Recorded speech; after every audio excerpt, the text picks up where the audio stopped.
The morning air in Osaka felt different that day. Yuki couldn't quite put her finger on it, but something seemed off as she walked down the familiar street toward her small bookshop.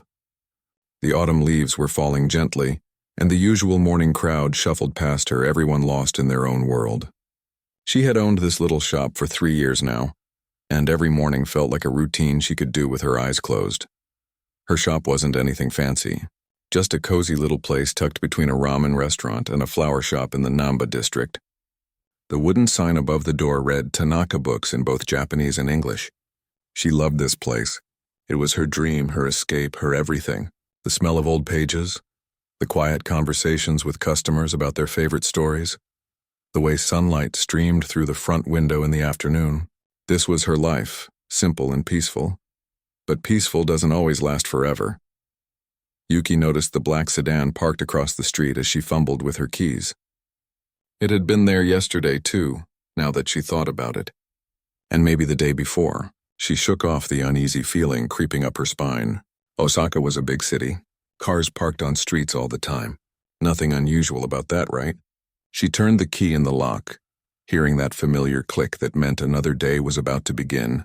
The door was halfway open when she heard footsteps behind her. Fast footsteps. Before she could turn around, rough hands grabbed her arms. A cloth pressed against her face and a chemical smell filled her nose and mouth.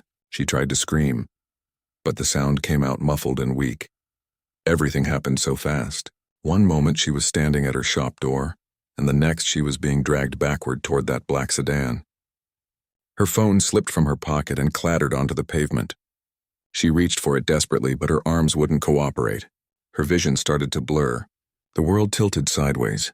She caught glimpses of faces. 3 men, maybe 4. One had a scar running down his cheek. Another wore expensive sunglasses even though it was barely 8 in the morning. They moved with practiced efficiency, like they had done this before. The car door opened and she felt herself being shoved inside. The leather seat was cold against her cheek. Someone was talking in rapid Japanese, but the words sounded like they were coming from underwater. The car engine roared to life and they were moving. Yuki tried to fight the drowsiness taking over her body, but it was like fighting against a wave. Slowly, everything faded to black. When she woke up, the sun was in a different position in the sky. Her head pounded and her mouth felt like sandpaper. It took her a moment to realize she wasn't in her shop, wasn't in her apartment, wasn't anywhere she recognized. She was outside, but not in the city anymore. The air smelled different here, like rust and seawater. She tried to move and felt the sharp bite of rope around her wrists. Looking down, she saw that her hands were tied behind her back, secured to something solid. A tree. They had tied her to a tree in what looked like an overgrown lot behind some kind of warehouse. Weeds grew waist-high around her, and in the distance she could see the skeletal frames of old industrial buildings. Panic set in then, real and cold. She pulled against the ropes, but they only dug deeper into her skin. Her heart hammered in her chest. Where was she? Why had they taken her? What did they want? She's awake, a voice said in Japanese. 3 men emerged from the warehouse behind her. The one in front, the one with the scar on his cheek, seemed to be in charge. He walked with the kind of confidence that came from years of getting his way through intimidation. His suit was expensive, probably worth more than her entire month's rent. These weren't ordinary criminals. The tattoos peeking out from under his collar told her everything she needed to know. Yakuza, Miss Tanaka, the scarred man said, stopping a few feet away from her. His voice was calm, almost polite, which somehow made everything more terrifying. I apologize for the rough treatment. We're not barbarians. We're businessmen. What do you want? Yuki's voice came out shakier than she wanted. Information, he replied, lighting a cigarette. Your family has been asking questions about certain operations in this city. Questions that could cause problems for people who prefer their business to remain private. We need those questions to stop. I don't know what you're talking about, Yuki said, and it was the truth. Her family ran a small restaurant on the other side of Osaka.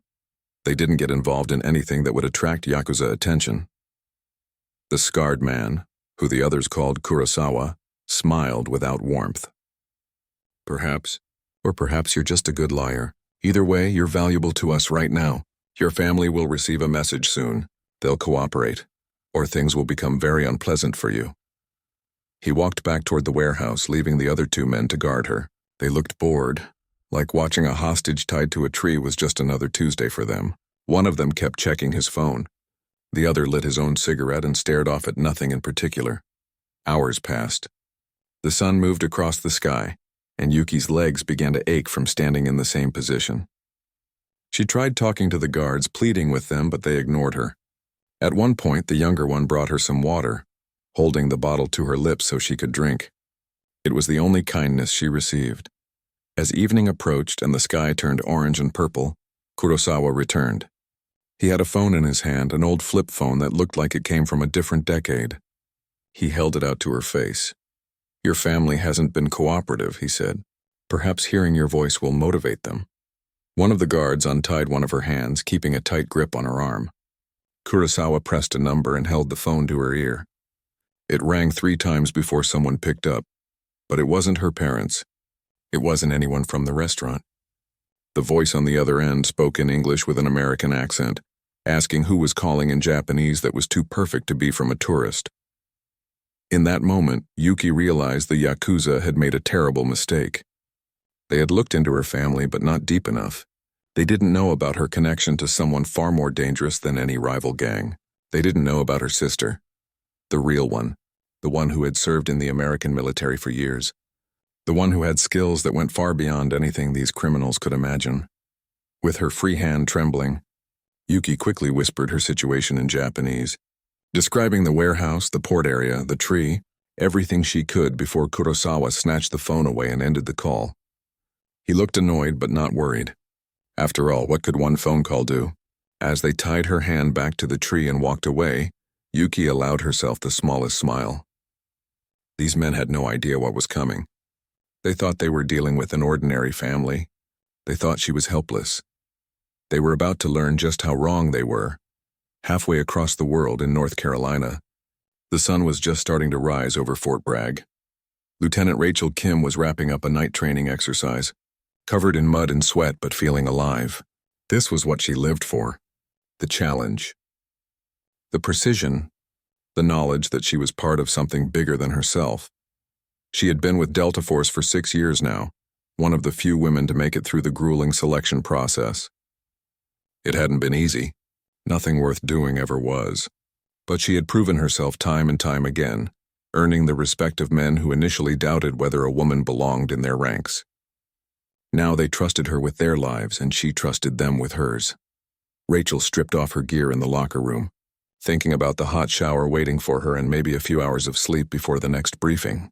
Her secure phone buzzed on the bench beside her. She almost ignored it. These phones were for official business, emergency contacts, intelligence updates. Nothing that couldn't wait until after she cleaned the dirt from under her fingernails. But something made her pick it up. Maybe instinct. Maybe the same sixth sense that had kept her alive in places most people couldn't find on a map. The number wasn't in her contacts, but she recognized the country code, Japan. Her heart skipped a beat before she even answered.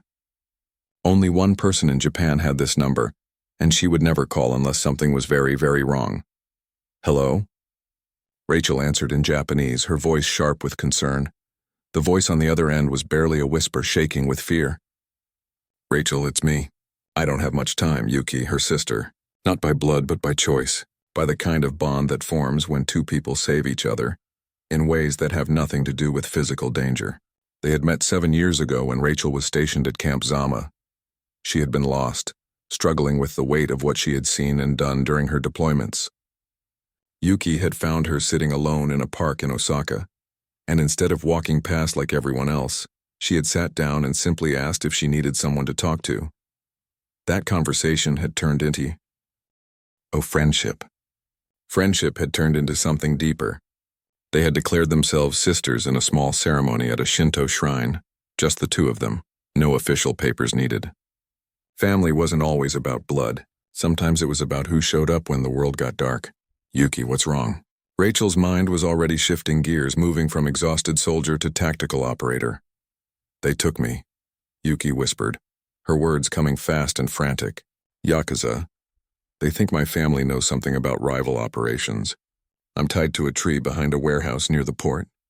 The old industrial district on the east side. There are at least 6 of them, maybe more. They have guns. Rachel, I'm scared. Rachel's blood ran cold, then hot. Her free hand clenched into a fist so tight her knuckles turned white. Are you hurt? Not yet. But they said if my family doesn't cooperate. The line went dead. Just like that. Silence. Rachel stared at the phone, her mind racing through 1,000 scenarios at once. She tried calling back, but the number didn't connect. They had taken the phone away from Yuki, or destroyed it. Or maybe Yuki had hidden it and the battery died. It didn't matter. What mattered was that her sister was in danger, and Rachel was 10,000 miles away. For about 3 seconds, she felt helpless.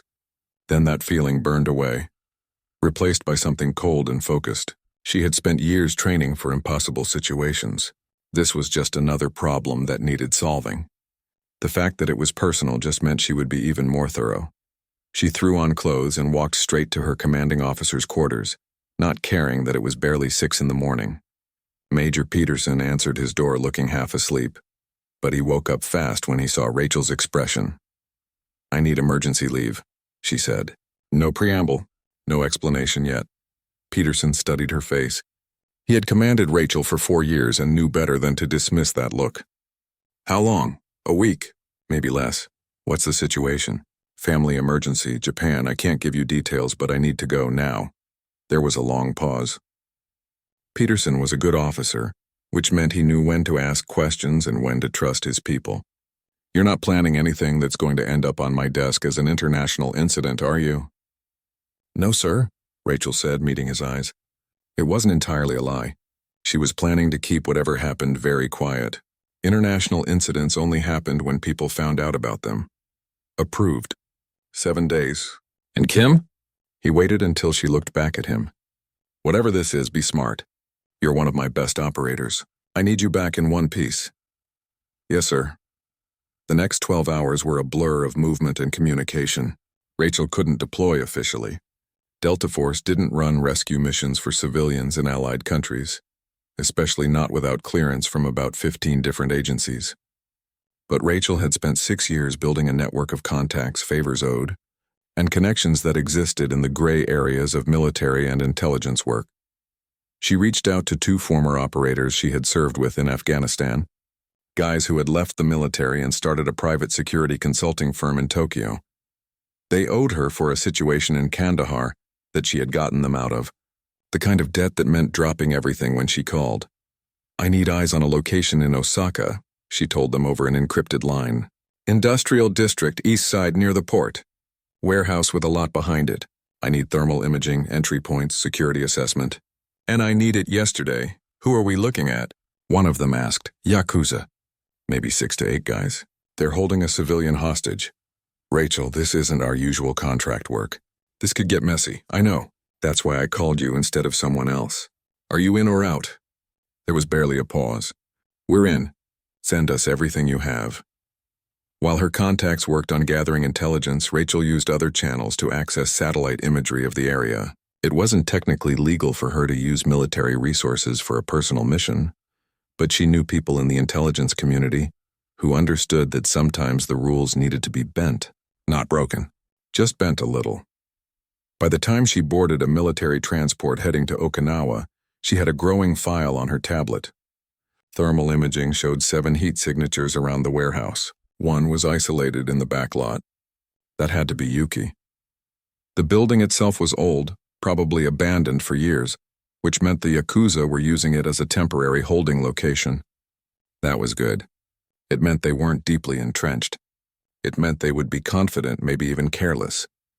From Okinawa, she caught a commercial flight to Osaka using her civilian passport. The woman who sat in seat 23B on that flight looked like any other American tourist. Jeans, a simple jacket, tired eyes.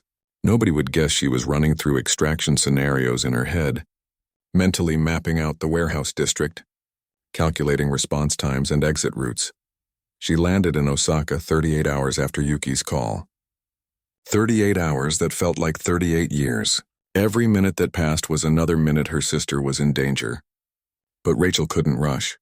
Rushing led to mistakes, and mistakes got people killed. Her contacts met her at a hotel in the Umeda district with a laptop full of intelligence. The 3 of them spread out maps and satellite photos across the bed. talking in low voices about approach vectors and extraction routes. The good news is they're not expecting trouble, one of the operators said, pointing at the thermal images. Look at their positioning. No perimeter guards, minimal security. They think they're dealing with a civilian family who'll pay up or cooperate. The bad news? Rachel asked. 7 armed guys is still 7 armed guys. Even if they're not expecting us, that's a lot of firepower to deal with quietly. Rachel studied the images, her tactical mind breaking down the problem into manageable pieces. We don't need to take them all at once. We isolate the target, extract the hostage, then deal with the others if needed. Quick and clean. When do we move? Rachel looked at her watch. It was late afternoon. In a few hours it would be dark. Perfect for what she had in mind. Tonight. 0200 hours. We go in dark, we go in fast, and we get my sister out. She pulled out a photo from her wallet. It was creased and worn, showing her and Yuki at a cherry blossom festival, both of them laughing at something long forgotten. For just a moment, Rachel allowed herself to feel the fear underneath the tactical planning. Yuki was more than a mission. She was family. Then she tucked the photo away and locked those feelings down.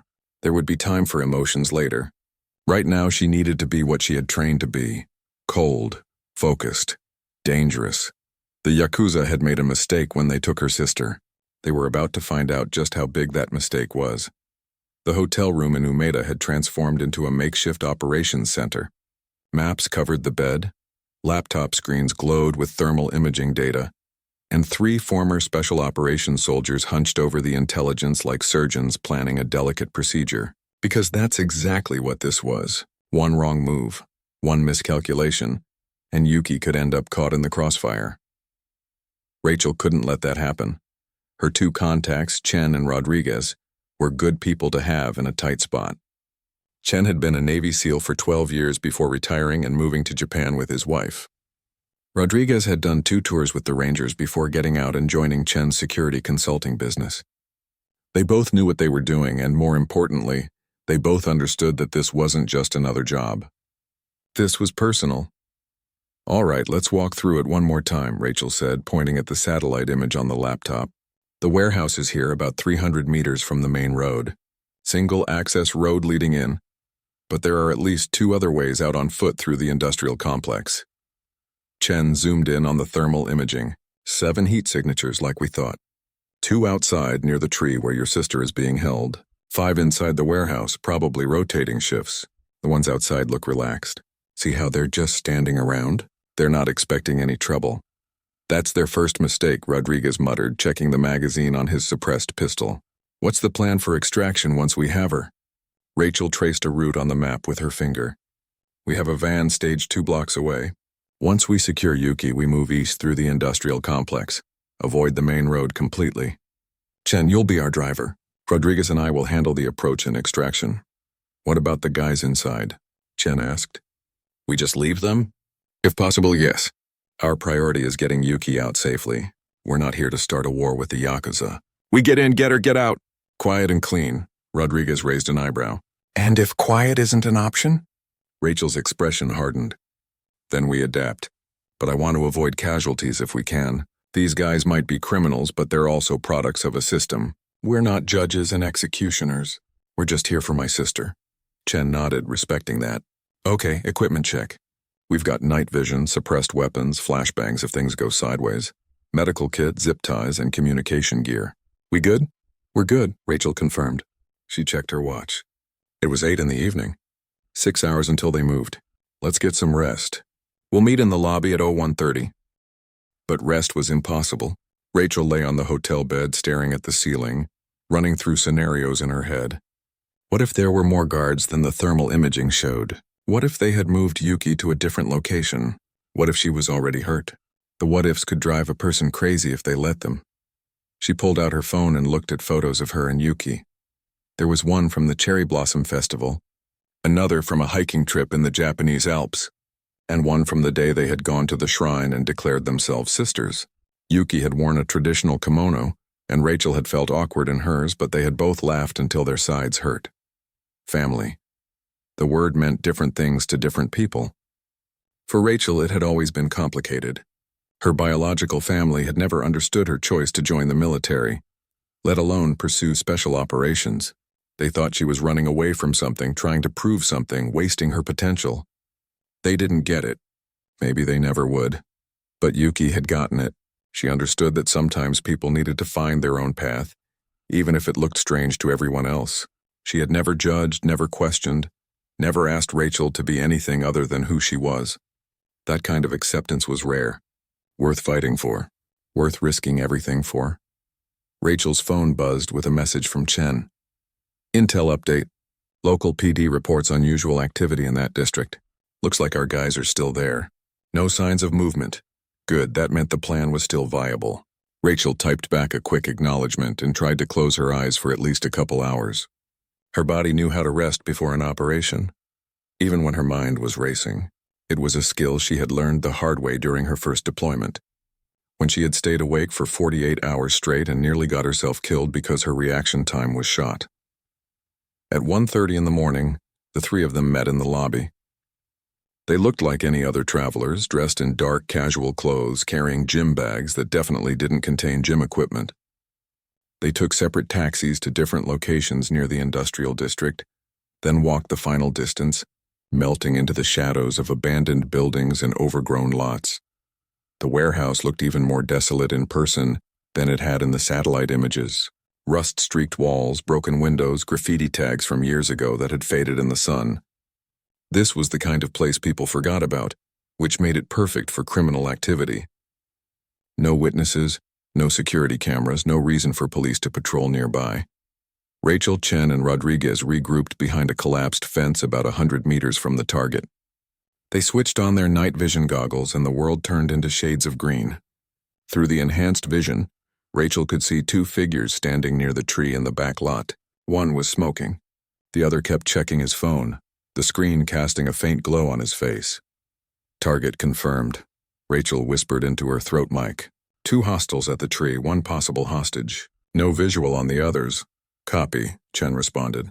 He was positioned with the van ready to move the moment they called for extraction. Rachel and Rodriguez began their approach, moving slowly and deliberately.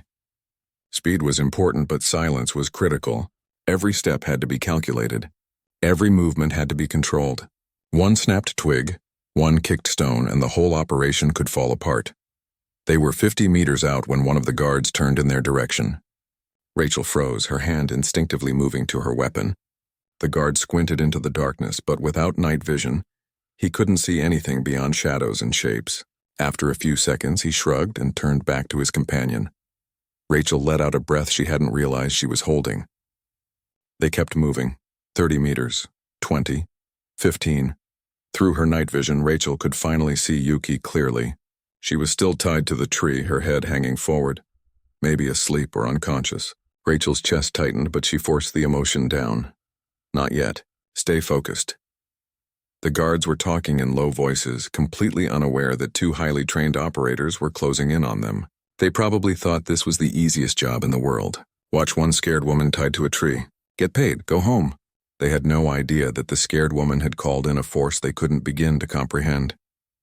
At 10 meters, Rachel signaled to Rodriguez. They split up, each approaching one guard from behind. Rachel moved like smoke, her footsteps completely silent on the overgrown grass. She could hear the guards' conversation now. Something about a baseball game and money owed from a bet. 5 meters. 3. 1. Rachel struck fast and precise, her arm wrapping around the guard's throat in a chokehold while her other hand controlled his weapon. He struggled for a few seconds trying to call out, but she had cut off his air supply. Within 10 seconds, he went limp. She lowered him to the ground carefully, checking his pulse. Still alive, just unconscious. Rodriguez had done the same with his target. Rachel rushed to the tree, pulling out her knife to cut through the ropes. Yuki's eyes fluttered open, widening in disbelief when she saw her sister's face. "Rachel?" she whispered, her voice hoarse. "Shh," Rachel said gently, sawing through the ropes. "I've got you. We need to move. Can you walk?" Yuki nodded, though her legs were shaky from standing in the same position for so long. Rachel caught her as she stumbled, supporting her weight. Rodriguez was already zip-tying the unconscious guards, efficient and quick. "Phase 1 complete," Rachel whispered into her mic. "Target secured. Moving to extraction point." "Copy that," Chen responded. "Standing by." But as they turned to leave, light suddenly flooded the back lot. The warehouse door burst open and voices shouted in Japanese. Rachel's heart sank. Someone inside had noticed the guards were missing. The quiet extraction she had planned for was about to get very loud. "Go, go, go!" Rachel shouted, all pretense of stealth abandoned. She and Rodriguez formed a protective barrier around Yuki, weapons drawn, moving toward the edge of the lot where the darkness would give them cover. Gunfire cracked through the night air. Bullets whizzed past them, too close for comfort. Rachel returned fire, not aiming to kill but to suppress, to give them the seconds they needed to reach cover. Rodriguez did the same, his shots precise and controlled. They made it to the collapsed fence and dove behind it just as more bullets tore through the air where they had been standing. Yuki was breathing hard, tears streaming down her face, but she was moving, staying low like Rachel had told her. "Chen, we're coming in hot," Rachel said into her mic. "Multiple hostiles in pursuit. We need that van now." "Already moving," Chen replied, and Rachel could hear the engine roaring in the background. This wasn't how she had wanted this to go, but plans never survived contact with reality. The important thing was that Yuki was free, and they were still alive. Now they just had to stay that way long enough to get out of here. Rachel looked at her sister, muddy and scared but alive, and allowed herself the smallest smile. "Hang on, this isn't over yet." The lights hit them like a spotlight on a stage, except this stage had armed criminals and the wrong kind of audience. Rachel's training kicked in instantly, her mind switching from stealth mode to combat mode in a heartbeat. She pulled Yuki behind a rusted piece of machinery, just as the first gunshots rang out. The bullets pinged off metal, sending sparks into the night air. Rachel could hear men shouting, boots pounding on pavement. At least 4 of them, maybe 5, all rushing out of the warehouse. The quiet extraction she had planned was officially dead. Now it was about survival. "Stay low," Rachel told Yuki, her voice calm despite the chaos. She had been in firefights before, in places where the enemy had better training and better equipment. A handful of Yakuza thugs in an industrial lot. She had faced worse. But those other times she hadn't been protecting someone she loved. Her partner returned fire from behind a concrete barrier, his suppressed weapon making quiet coughing sounds compared to the loud cracks from the Yakuza guns. He was buying them time, keeping the shooters' heads down while Rachel figured out their next move. Rachel pressed her throat mic. "We need that van now." Coming out the east side, multiple hostiles in pursuit. 2 minutes, came the response from their driver. "Hold tight, 2 minutes." In a firefight, that might as well be 2 hours. But Rachel had held positions for longer with worse odds. She checked her weapon, made sure Yuki was protected, and assessed their situation. The Yakuza were spreading out, trying to flank them from multiple angles. Smart. These guys might not have military training, but they knew how to fight. Rachel could see 3 of them moving left using abandoned equipment for cover. 2 more were circling right. And from the warehouse, she could see more shadows moving. This was about to get very complicated. "We need to move," Rachel said to her partner. "They're boxing us in. Where to?" Rachel pointed toward a gap in the fence line about 50 meters away. Beyond that was the maze of abandoned buildings that made up the rest of the industrial complex. Cover, concealment, and multiple escape routes. "There, we go fast and we go together." "On my mark." She grabbed Yuki's hand. Her sister was shaking, eyes wide with fear, but she nodded. Whatever happened next, they would face it together. 3, 2, 1 mark. They broke from cover and ran. Rachel kept herself between Yuki and the shooters, her body armor a last line of defense if bullets came their way. Her partner laid down covering fire, not trying to hit anyone but making enough noise to keep the Yakuza cautious. More shots rang out. Rachel felt the air move as a bullet passed close to her head, too close, but they kept running. Yuki stumbled once, her legs still weak from being tied up for so long, but Rachel caught her and kept them moving. They made it through the gap in the fence just as the Yakuza reached their previous position. Now they were in the industrial complex proper, a ghost town of rusted buildings and broken dreams. Perfect for losing pursuers. "This way," Rachel whispered, pulling Yuki into the shadows of a collapsed factory. They moved quickly through the building, Rachel's night vision showing her every obstacle, every potential hiding spot, every danger. Behind them, she could hear the Yakuza shouting to each other, trying to coordinate their search. But coordination was hard in the dark, in unfamiliar territory, when you were angry and probably a little scared. Rachel was counting on that. She led them deeper into the complex, taking turns that seemed random but weren't. She was creating distance, breaking line of sight, making their trail as confusing as possible. They crossed through 3 different buildings before Rachel finally stopped in what used to be a storage warehouse. Yuki was breathing hard, exhausted and terrified. Rachel pulled her behind a stack of old pallets and listened, voices in the distance but getting fainter. The Yakuza were searching, but they were moving in the wrong direction. Rachel had bought them a few minutes, maybe more. "You okay?" she whispered to Yuki. Her sister nodded, tears running down her face, but she managed a small smile. "You came for me. I knew you would, but I was still so scared. I'll always come for you," Rachel said simply. "That's what family does." Her throat mic crackled. "I'm in position at the extraction point. Where are you?" Rachel checked her GPS. They were about 300 meters from where the van was waiting. 300 meters through hostile territory with an exhausted civilian. Not ideal but workable. 300 meters south of your position. Multiple hostiles between us and you. We need to move carefully. Copy that. I've got eyes on 2 of them from here. They're patrolling the main access road. Rachel thought fast. The main road was out. Too open, too obvious. But there was another route, through the old maintenance tunnels that ran under the complex. She had seen them on the blueprints. They would be dark, probably flooded, definitely not pleasant. But they would be safe. "Change of plans," Rachel said into her mic. "We're going underground.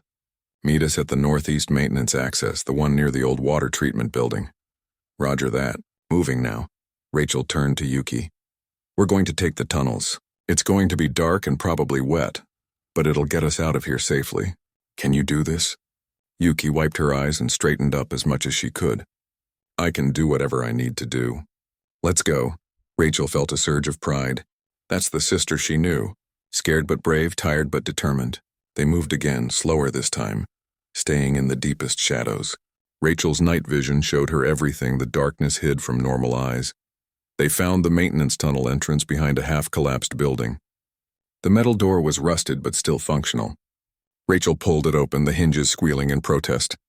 The sound seemed impossibly loud in the quiet night. Inside, the tunnel was exactly as unpleasant as Rachel had expected. Water dripped from pipes overhead. The concrete walls were covered in mold and graffiti. The smell was a mixture of stagnant water and industrial chemicals. But it was safe. That's what mattered. Rachel pulled out a small flashlight, keeping it aimed low so the light wouldn't carry far. They moved through the tunnel, their footsteps echoing off the walls. Yuki didn't complain once, even though Rachel knew every step must have been painful for her. After what felt like forever but was probably only 10 minutes, they reached another access door. Rachel pushed it open and they emerged into fresh air. The water treatment building loomed above them, and parked just beyond it was a dark van with its engine running. Their driver flashed the headlights once. Rachel hurried forward with Yuki, scanning the area for any threats. Her partner was already at the van, weapon ready, watching their backs. They piled into the van and the driver took off immediately, not speeding but moving with purpose. Rachel helped Yuki lie down in the back, checking her over more thoroughly now that they had decent light. "Hospital?" the driver asked. "No," Yuki said weakly. "No hospitals. They'll ask questions. Just somewhere safe." Rachel nodded. "Take us to the safe house in Kita Ward.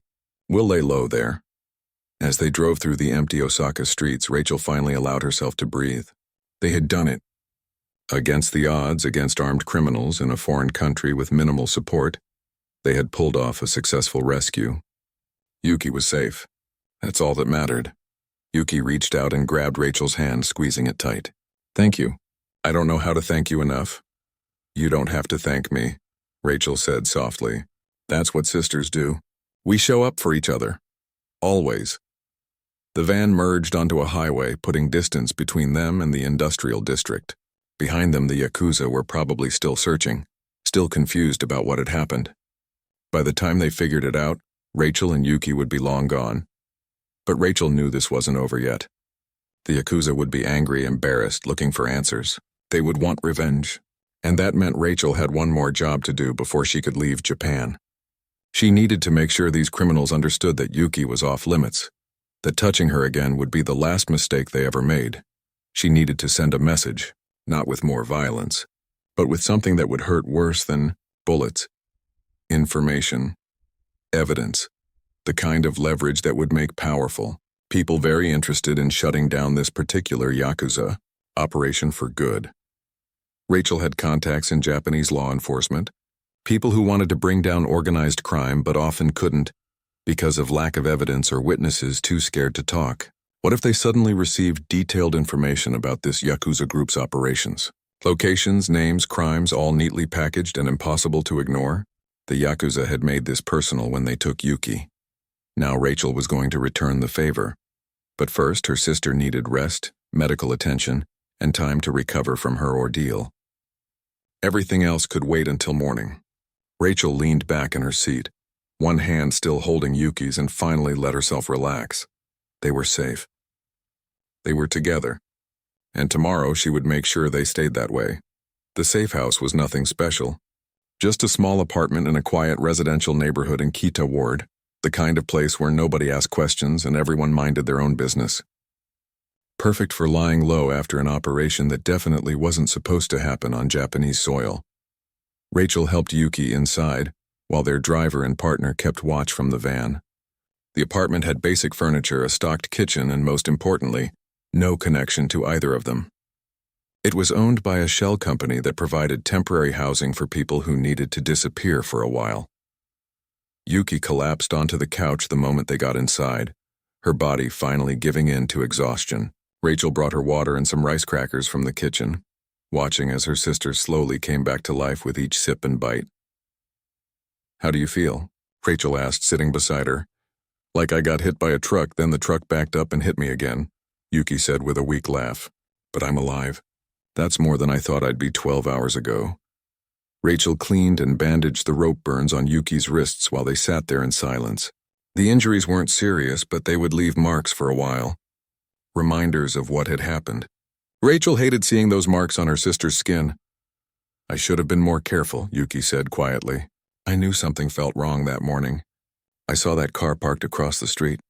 But I just thought I was being paranoid." "Don't do that," Rachel said firmly. "This wasn't your fault. You were living your life doing nothing wrong. They're the ones who decided to grab an innocent person off the street. That's on them, not you. But now what? They know where I live. They know where my shop is. What if they come back?" Rachel had been thinking about that exact question since they escaped. The Yakuza weren't going to just forget about this. They had been embarrassed, made to, look weak. That kind of thing didn't go unpunished in their world. But Rachel wasn't about to let them anywhere near Yuki ever again. "They won't come back," Rachel said with certainty. "Because by the time I'm done, they're going to have much bigger problems than one bookshop owner." Over the next few hours, while Yuki slept on the couch, Rachel got to work. She pulled out her laptop and started compiling everything she knew about the Yakuza operation. The warehouse location, the names she had overheard, the faces she had seen through her night vision. She had taken photos during the rescue, not for souvenirs, but for exactly this purpose. Then she reached out to someone she had met years ago, a detective in the Osaka Police Department's organized crime unit. Inspector Tanaka was one of the good ones, someone who actually cared about bringing down the criminals who preyed on ordinary people. They had worked together informally on a human trafficking case when Rachel was stationed in Japan. He owed her a favor. "Inspector, it's Rachel Kim. I have something you might be interested in." They met at a quiet coffee shop in Tennoji at dawn. Inspector Tanaka looked tired, like he always did, carrying the weight of a city's criminal underbelly on his shoulders. Rachel slid a USB drive across the table. "What's this?" he asked. "Everything you need to bring down the Kurosawa group. Locations, operations, evidence of kidnapping, extortion, and a few other crimes I'm sure you can identify. All packaged nicely for prosecution." The inspector picked up the USB drive, studying it carefully. "Where did you get this information?" "Does it matter? It's solid. You verify it yourself, but I need your word that this goes through official channels quickly. These people took someone I care about. I want them off the streets before they can hurt anyone else." Inspector Tanaka was quiet for a moment, then nodded. "You have my word. This group has been on our radar for months, but we haven't had enough evidence to move. If what you're saying is true, this could shut them down completely." "It's true. Trust me." They parted ways without another word. Rachel knew the inspector would keep his promise. By the end of the day, search warrants would be issued. By the end of the week, Kurosawa and his crew would be in custody. The Yakuza would learn that Yuki Tanaka was untouchable, protected by forces they couldn't see or fight. When Rachel got back to the safe house, Yuki was awake, looking more like herself after several hours of sleep. She had showered and changed into clean clothes that Rachel had picked up from a convenience store. "Where did you go?" Yuki asked, taking care of loose ends. "The people who took you are going to be arrested soon. They won't bother you again. I promise." Yuki's eyes filled with tears, but she was smiling.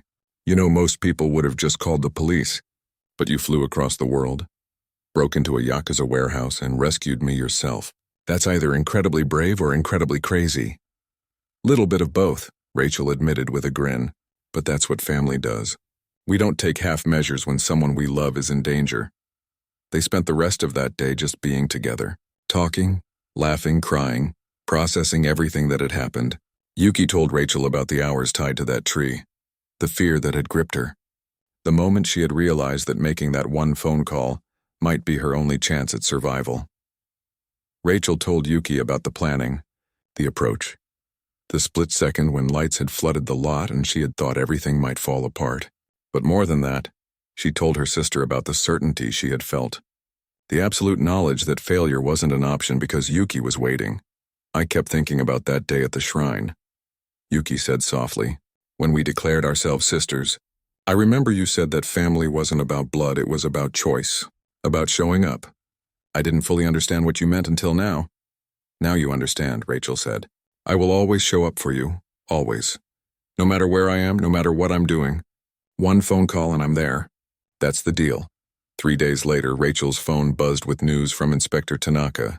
12 arrests, including Kurosawa and his entire operation. Evidence seized, charges filed, prosecution confident. The message ended with a simple, "Thank you." Rachel showed the message to Yuki, who read it twice before setting the phone down. "It's really over? It's really over." Yuki started crying then, big relieved sobs that shook her whole body.